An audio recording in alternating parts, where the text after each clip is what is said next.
Kulang sa pinag-aralan o sobra na sa edad.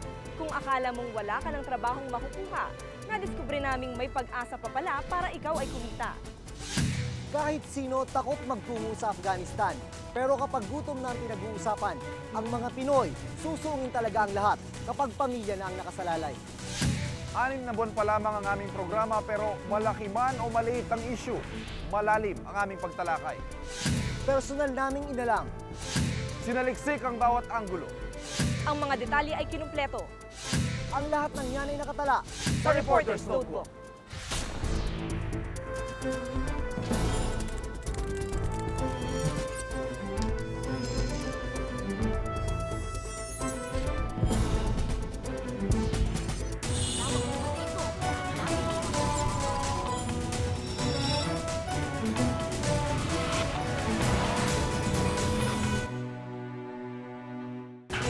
Sa pamamagitan ng reporters ng GMA News, binibigyang boses ang mga taong nasa likod ng mga balita. Ito yung tutukan.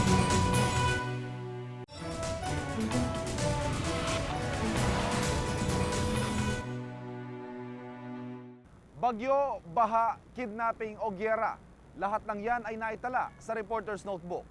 Narito ang ilan sa mga kwentong tumatak sa isip at gumising sa diwa ng mga ilang nagpupuyat tuwing Martes ng gabi.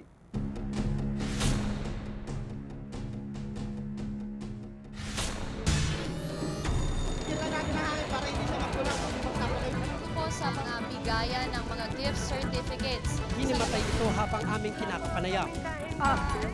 Reporter's Notebook. Isa sa pinakabago sa hanay ng mga pinagkakatiwalaang palabas ng GMA Public Affairs. Sa pamamagitan ng reporters ng GMA News, binibigyang boses ang mga taong nasa likod ng mga balita. Ito na yung putukan. Matapang at tapat naming inilalahad ang mga bawat balita at istorya. Sa 6 na buwan na kami inyong sinuportahan at pinagkatiwalaan. Tinalakay namin ang ilang kwento na sumasalamin sa ating lipunan. Kabilang dito ang pagkalubog ng bansa sa kahirapan. Dahilan parang ilan nating kababayan ay sumisid, makakain lang. Dahil ngayon susubukan nating pasukin yung balon at makita ano ba talaga yung itsura. Ang mga bosero ng Camarines Norte patuloy na nakikipagsapalaran kay kamatayan. Tila lagi nilang pumapailalim sa putik sa pagsisid ng ginto. Sa kabila nito, umaasa silang balang araw ay suswertihin at makaahon sa hirap na kanilang pinagtitiisan. Gusto ko talaga makita siya first hand. So lumusong ako mismo dun sa ilalim ng putik, dun sa mga balon na ginagawa nila. At ang nangyari nga, nakita ko, naramdaman ko yung hirap. Hindi lang natin ay pakita through the lens, naramdaman din ng reporter at nakita ko kung gaano yung hirap na inaabot nila pagkuha ng ginto. Okay, lubog, Dick! Tulad ng trabaho ng mga bosero, hindi naging madali ang paggawa ng istoryang ito. Yung paglubog kasi parang nakakatakot parang ang pakiramdam mo nililibing ka ng buhay kasi meron kang goggles pero wala ka naman nakikita at ang hangin na ginagamit mo, compressor lang, hindi siya control. So, tendency nun, may chance na pumutok yung lungs mo or mag-collapse yung balon na pinupuntahan ng mga minero kaya nakakatakot. Sobrang dilim, wala kang makikita. So, kasi yung lahat ng mga nakarang storya tungkol sa mga busero, puro napapakita lang natin. Ito dun sa kauna-unahang episode ng Reporter's Notebook, na iparamdam natin ano ba yung pinagdadaanan ng mga bata tsaka yung mga matatandang nagmimina ng ginto. Dahil sa kahirapan, maging ang kabataan hindi ligtas sa peligrosong paraan ng paghahanap buhay. Ang Bakal Boys sa Pierre Tondo. Dahil sa dumi at lapot ng tubig dito sa Manila Bay, hindi naman... Habang ginagawa namin yung store, parang nililid kami to complete it, na bawat lugar na puntahan namin, nandun sila. Parang nakita ko kung ganong karampan, kung ganong katindi yung problema on that, na parang baliwala na. Kasi nakikita natin everyday, ginagawa everyday, na yung mga hazards, yung mga peligro na pwede nilang makalagyan, parang nababaliwala na. Kumikita sila sa pamamagitan ng pagsisid ng bakal sa dagat nang wala ni anumang proteksyon sa katawan. Maraming mga times na talagang na-shock ako. Merong kaming inabutan na nanay na nagwawala, na umiiyak talaga. Kasi akala niya, patay na yung anak niya. Akala niya nalunod. Talagang hysterical and all. Tapos yung mga, the neighborhood, o parang sabi nila, sanay na sila sa ganong eksena. Kasi parang sabi nila, ganong kadalas na may batang namamatay dahil sa pagkalunod. Dahil talagang sa pagsisid at pagkuha ng mga bakal. Kung ang mga batang mambabakal, buhay ang isinusugal kapalit ng kaunting barya. Mayroon ding ipinagpapalitang puri, kapalitang load sa cellphone. Hindi na bago ang pagbebenta ng laman sa internet, pero sino ang mag-aakala na may mga taong maghuhubad para sa 300 pisong load at internet card? Ito kakaiba to kasi unang-una yung babae na nakausap ko, na interview ko, at kasampu ng iba pang mga sex worker na humarap sa internet. Ginagawa nila to para kumita. Yun naman ang palagi, di ba? At the same time, nai-enjoy nila daw dahil kakaiba siya, cybersex siya. Ang issue tungkol sa cybersex ang isa sa pinakamaselang istorya na aming nagawa. Bago man ang issue o dekada-dekada nang mula nang maganap, sinariwa namin ito nang sa gayon may mapulot tayo sa kasaysayan. Proclamation number 1081, placing the entire Philippines under martial law. Martial law. Martial law. Tulad ng pagbalik-tanaw namin sa martial law, si Imelda Romualdez Marcos, may tuturing na isa sa pinakamaimpluwensya sa kasaysayan ng Pilipinas. So nung pumayag siya na magpa-interview sa Reporter's Notebook, talagang hindi lang Reporter's Notebook staff ang nagulat, kundi pati na rin yung staff ng ibang public affairs shows. Dahil nga halos lahat or marami sa mga public affairs shows natin, humihingi ng interview sa kanya pero tinanggihan niya. What is good and right and beautiful is love. Ang ating Genesis si malakas at si maganda. Ganun din si Mrs. Marcos. Sa kauna-unahang pagkakataon, naging handa siyang sagutin ang mga issue tungkol sa mga tinorture noong martial law. Conscious ako na dapat hindi naman nakaka-off or hindi nakakabastos yung question. Yung matter of fact lang na pagtatanong. So nung ongoing na yung interview, maraming mga kwento si Mrs. Marcos na minsan lumilihis dun sa issue. Pero marami ka pa rin mapupulot na pwede mong ilagay sa konteksto nung storyang ginagawa mo. May mga statistics pa siyang dinala na noong panahon ni Mr. Marcos, ni former President Marcos, doon nagkaroon ng pinakamababang tala ng torture. At mas marami pa raw yung naitala nung panahon ni Cory. Marami ng pinagdaanan ng ating bayan, mapapolitika, ekonomiya, at maging ngit-ngit ng kalikasan. Tulad na lamang ng unos na sumalanta sa mga residente ng Paniki-Tarlac. Nang mapag-alaman naming halos mabura na sa mapa ang malaking bahagi ng Paniki-Tarlac dahil sa bagyong Marce, agad namin itong pinuntahan. Nag-start kami 12 midnight. Before that, maghapon na ako, actually magdamag na ako, nagko-cover din ng baha. So, andyan na yung nilalamig ka na. Tapos, ang nagpasama pa doon, madilim na, walang kuryente. At naglalakad kami sa bahang hanggang dito. Dito ko 6'1 ang height ko, pero hanggang dito ko yung tubig. Sa tagal ng rescue na punta siya. Sa tagal ng rescue. Hindi ako mahihiyang aminin na natakot ako kasi ano to, storya lang to eh. Ba't ko, 'di ba? Ba't ko i-risk yung kaligtasan ko, yung kaligtasan ng crew at lahat just for a story na pwede naman siguro kaming gumamit ng file video o pwede namang hindi ako sumama. Pero on second thought, naisip ko, itong si Kapitan nga walang camera, walang bayad, ginagawa niya. So ako, parang sige, gawin natin. Fulfilling pala siya. Sa mga ganitong pagkakataon rin namin nasaksihan ang pagtutulungan at pagkakaisa ng ating mga kababayan. Ordinary days, marami sa ating mga Pilipino, kahit kapitbahay mo, hindi mo kilala eh. Pero pag mga ganong sitwasyon na gipitan, ika nga, kayo-kayo rin naman magtutulungan eh. Maging ang mga pagsubok sa labas ng ating bansa, aming tinutukan ng mabiyagang dalawang Pilipino sa dalawang bansang puno ng karahasan. Naroon kami para magsubaybay. Si Angelo de la Cruz sa Iraq at si Angelito Naya naman sa Afghanistan. Mas delikado na yung situation noon sa Iraq after nung first trip. Kasi yung first trip, nakaikot pa ako sa Mosul, sa Babil. Naikot ko pa yung mga areas na yon. Pero nung dumating kami sa Baghdad, hindi na kami nakaalis ng embassy. So, although gusto ko mang lumabas noon, pinagbabawalan kami ng embassy officials kasi baka makidnap kami. Ang hirap kasi nung coverage doon dahil limitado yung access mo sa information.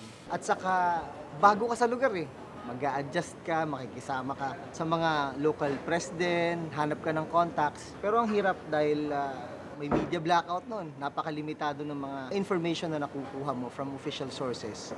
Pero one good thing about dun sa coverage na yon, yung mga Pinoy din na nakatulong sa akin. Mapanganib na misyon ang pagpunta sa Iraq at Afghanistan, pero para sa dalawa naming kasamahan, isa itong di malilimutang karanasan. Kumukuha ng video yung cameraman ko, si Edgy. Nakalimutan niya siguro na bawal kumuha doon sa airport premises. Kasi pinagbawal yun Although hindi kami nasabihan talaga specifically na bawal kumuha doon sa area na yun. Pero sa mga airports kasi, sa mga vital installations sa Baghdad, na kontrolado ng Amerikano, bawal kumuha. Anyway, kumuha siya at nakita siya ng isang sundalo na nagmaman ng isang tangke. So siguro niradyohan yung nandun sa forward area. Hinarang kami ng isang negro na sundalo na nakatutok talaga yung baril sa amin. Unang nakausap, ang naging hindrance lang talaga namin. Hirap kami mag-adjust dun sa time difference at saka yung sa sobrang lamig. Lalo na pag magla-live kami ng madaling araw. Madaling araw dun, umaga na dito sa Pilipinas So, grabe yung sobrang lamig. 2 jacket, naka-gloves ka pa, medyas, todo. Ang hirap. Tao po. Asahan ninyo na ngayong 2005. Mas malalaki at malalawak pang issue ang aming susuriin at tatalakayin. Ngayon, medyo di ka nga tapos na yung warm-up stage. Mas malalaking storya, mas explosive na story, mas maraming expose. Yung tunay na mukha ng storya. Walang pagtatakpan kahit sino man at walang itatago na anumang impormasyong mahalaga.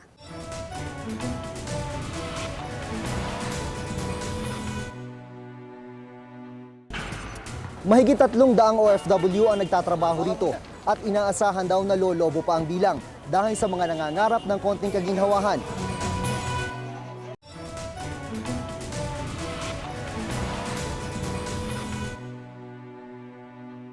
Mahigit 10% ng mga Pilipino ang nagkalat sa iba't ibang panig ng mundo. Magtataka ka ba kung kahit sa magulong Afghanistan, may mga Pinoy pala?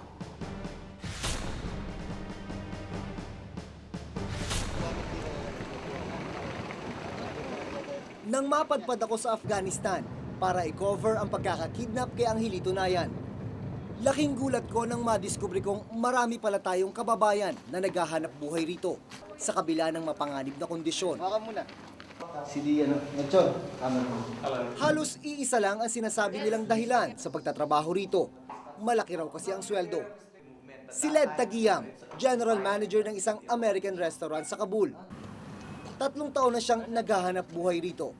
$11,000 o 600,000 pesos ang kanyang buwan ng sweldo. Dahil delikado raw kasi sa Afghanistan, dinoble ng kumpanya ang sahod niya. Dati siyang nagtatrabaho sa Dubai. Dahil sa laki ng sweldo, kung kaya naakit siyang magtrabaho sa Afghanistan. Gustong-gusto rin daw niya ang tratong natatanggap nila mula sa mga Afghans. You know, Afghanistan, when they saw us outside, they respect us. Oh, they know us by name. Mahirapan. Ha? Mahirapan. Si Lawrence, isang waiter pero ang suot na rilos, mamahalin. Nakatag.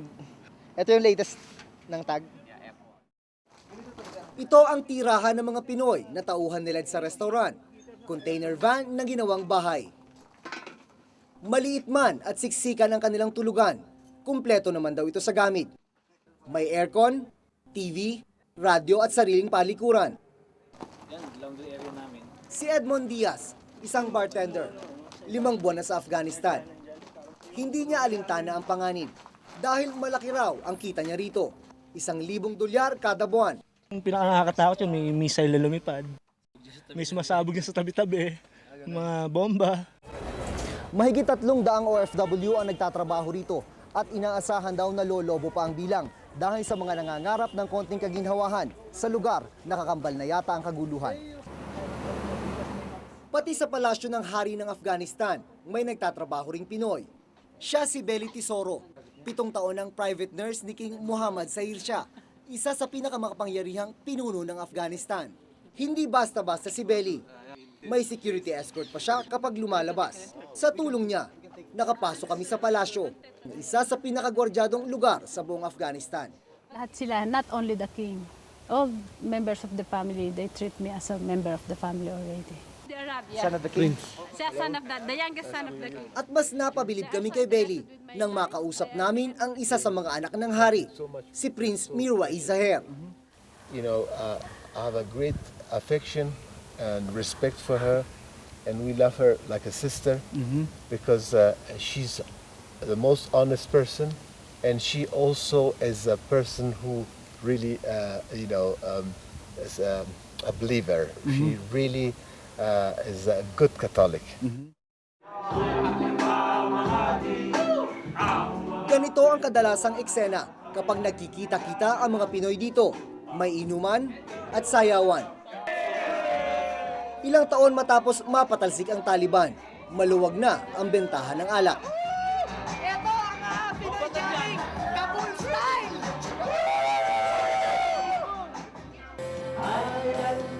At syempre, mawawala ba ang videoke? Ito, libangan lang namin dito sa Kabul. Kasi ito lang, parang buhay na lang namin habang malayo kami sa aming pamilya. Ang mga Pinoy sa Afghanistan, maswerte at in demand dahil sa kanilang husay. Nasa $600 kada buwan ang sweldo ng isang ordinaryong OFW tulad ng construction worker. Samantalang $150 lang ang ibinibigay sa isang manggagawang Afghan. Karamihan kasi sa kanila, hindi nakapagtapos ng pag-aaral. Si John Lindbergh, isang US national at vice president ng isang construction company. Bilib daw siya sa kakayahan at abilidad ng mga Pinoy sa pagtatrabaho. Karamihan kasi sa mga tauhan niya, Pinoy. The Filipinos that we have working for me here are all very dedicated. They're all very conscientious, hardworking. Ito ang itsura ng Afghanistan mula sa itaas. Nakakamangha kagandahan. Kung ito lang ang pagbabasehan, wala yatang mag-aakala na ang bansang ito ay biktima pala ng digmaan at kaguluhan. Pero sa malapitan, aming nasaksihan ang matinding kahirapan ng mga taga-Afghanistan.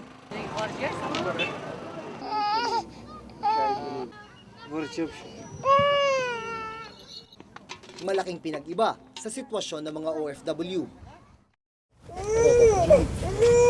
Inabutan naming umiiyak ang batang ito sa isang mahirap na komunidad. Palalim na kasi ang gabi noon, pero wala pa rin silang makain. Hindi kasi sinuwerte ang kanyang tatay sa maghapong paghahanap ng pagkakakitaan.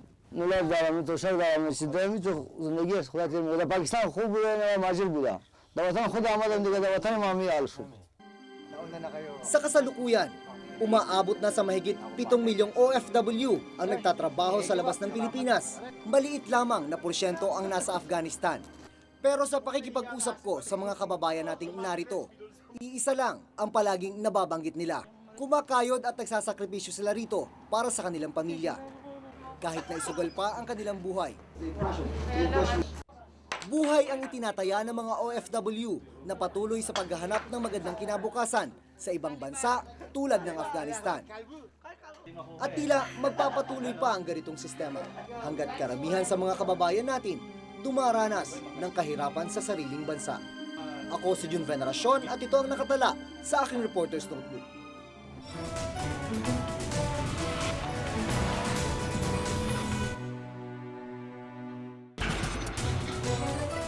Ngayon ang hinahanap ngayon ng mga kumpanya, mga tapos. Yung mga tapos na, ako grade 6 pa.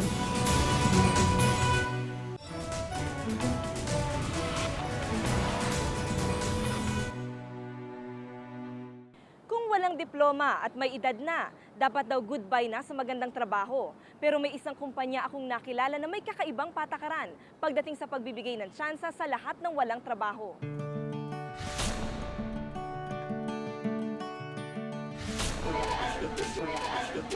Si Michael, 19 years old. hindi nakapagtapos ng kolehiyo. Dahil matanda na ang mga magulang, inaasahan daw siya ng kanyang pamilya sa Bicol. Kaya malaking bagay para sa kanya ang makahanap sana ng trabaho. Wala na pong mga trabahong magulang ko. Tsaka silang dalawang mag-asawa po, wala na. Hindi na sila nakakaano, bati na-stroke po yung magulang ko na babae. Noong nakaraang linggo, sinamahan namin siyang maghanap ng trabaho. Halos pudpud na ang takong ng sapatos niya. Pero hanggang ngayon, tila pinagtampuhan ng swerte si Michael.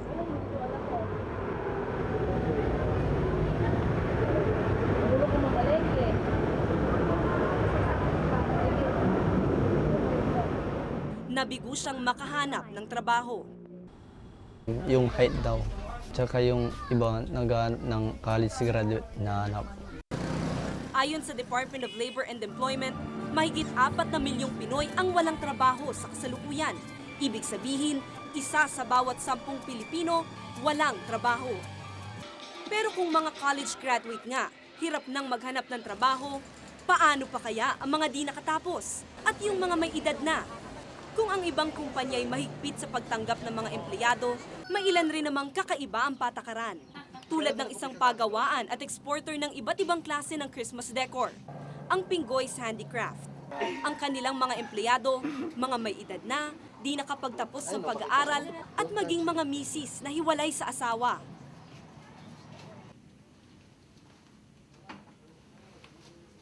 Simple pero elegante. Mga produktong ine-export sa ibang bansa.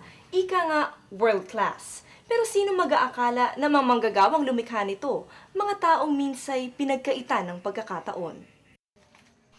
Si Lydia, di niya tunay na pangalan. Hiwalay sa asawa dahil binubugbog nito. Ngayon, mag-isa niyang itinataguyod ang mga anak. Tagabalot siya ng mga produkto. Hirap maghanap ng trabaho, lalong-lalo ng katulad ko, may mga anak na kasi mostly sa kumpanya ayaw na nilang tumanggap yung mga may obligasyon na sa pamilya. Naging mahirap daw para kay Lydia na itawid ng mag-isa ang pamilya. Pero nang alukin siyang magtrabaho sa handicraft company, nabuhayan siya ng pag-asa. Sabi ko, pwede na po ba akong lumipat? O sige, after na makapunta na ako dito talaga, pina-start niya ako. Tapos sa ngayon, bukod sa akin, bukod sa salary niyang kompleto, tinutulungan pa rin niya yung pamilya ko. Tulad ni Lydia, nabuhayan din ng loob si Rachel, 18 anyos. High school lang ang natapos ni Rachel. Dahil hirap makakuha ng trabaho dito, namasukan siya bilang katulong sa Japan, 2 taon na ang nakalilipas. Doon daw niya sinapit ang katakot-takot na pagdurusa. Saktan ako nun kasi bakit siya mananadya, nakatulong lang ako. Kung pwede lang salita, di ba? Kasi doon din ako nasaktan na namamalo siya. Grabe naman yung amo. Yun, umalis ako. Dahil sa pisikal na pang-aabuso, napilitang iwan ni Rachel ang trabaho sa Japan. Ngayon, kontento na siya bilang bantay at tagabalot kasama ni Lydia. Si Manolo Virinia ang may-ari ng Pinggoy's Handicrafts. Naniniwala siyang hindi man mataas ang pinag-aralan ng isang tao, pwede pa rin itong maging kapaki-pakinabang sa trabaho. These people are really very serious. They really want to change their life. And my mom was so happy about that. Because it's not all profits in my company. Ang major reasons namin to me and my mom is to help. Mahigit 60 anyos na si Aling Merlinda. Dito sa maliit na silid sa Parañaque sila nangungupahan. Dating security guard daw ang asawa, pero ngayon, tambay na lang. Kaya napilitan si Aling Merlinda na maghanap ng trabaho para buhayin ang kanilang 7 anak. Pero dahil daw sa katandaan, wala na raw gustong tumanggap sa kanya.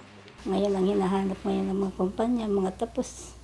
May mga tapos na, mga tinapos na pinag-aralan nila. Ako grade 6 lang. Bira na ngayon makahanap ng ganung trabaho na wala kang tinapos. Swerte na lang at napasok siya bilang pintor at tagalinis. Sa sweldo niyang umaabot sa 7,000 kada buwan, kahit paano ay nairaraos niya ang kanyang pamilya. Masaya ako dahil nakapagtrabaho ako. Iba kasi wala naman diyang mga pagtrabahoan. Kahit paano nakapagtrabaho na ako. Mayroong pinagkitaan. Milyong-milyong Pinoy ang hirap makahanap ngayon ng trabaho. Ang masakit pa rito, konti na nga ang trabaho, tumataas pa ang requirements. Hindi lang basta college graduate ang tinitingnan. mas pinipili rin iyong nagtapos sa mga tanyag na paaralan. Usually, ang hinihinging qualification niyan ay dapat meron kang degree sa isang kolehiyo na sasabihin pa niyan, preferably from this university ng mga mayayaman. At ang mga employer, pag nag-hire ng mga trabahador, ng mga empleyado, nagbibigay sila ng mataas na premium dun sa mga estudyante na graduate sa mga mamahaling paaralan. Dagdag pa rito ang karanasan sa trabaho. Umiiral pa rin sa ilan ang no experience, no hire policy at pati kasarian, tinitingnan. Kadalasan, ang na-hire ay yung lalaki. Dahil iniiwasan naman nila yung sa babae, kasi maraming mga pagkakataon na kailangan hindi pumasok nung babae. Halimbawa, yung kanyang menstruation period o kaya pag siya'y nagbuntis. Ang Federation of Philippine Industries, isang samahan ng mga multinational companies sa bansa, istrikto daw sila sa pagtanggap ng kanilang mga manggagawa. So, ang Philippines, ang labor cost natin is much higher than China on a per-day basis. No? So, we have to make up for it in terms of additional productivity. So, we really look for qualified applicants. Ayon sa Department of Labor and Employment, isang paglabag sa labor code ang pagdiskrimina o pagpipili ng mga kumpanya sa kanilang mga empleyado. Pero nakapagtatakang wala pa raw nakararating na ganitong uri ng reklamo sa kanila. I still want to hear that there is a company that has an express policy along those lines because that is violative of the labor code and we will run after them. Sina Lydia, Rachel at Merlinda, dating naging sawi at tila pinagkaitan ng pagkakataon. Ngunit ngayon, nabigyan ng panibagong pag-asa. Ako si Mitch Cruz at ito ang nakatala sa aking Reporter's Notebook.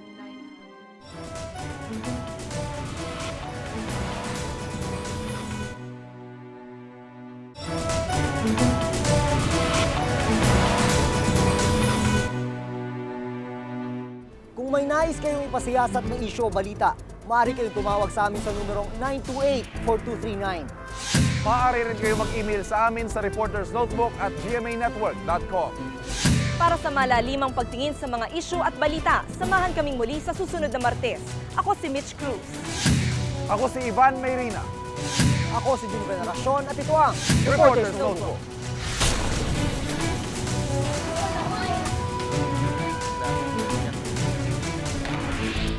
Gusto na yung putukan.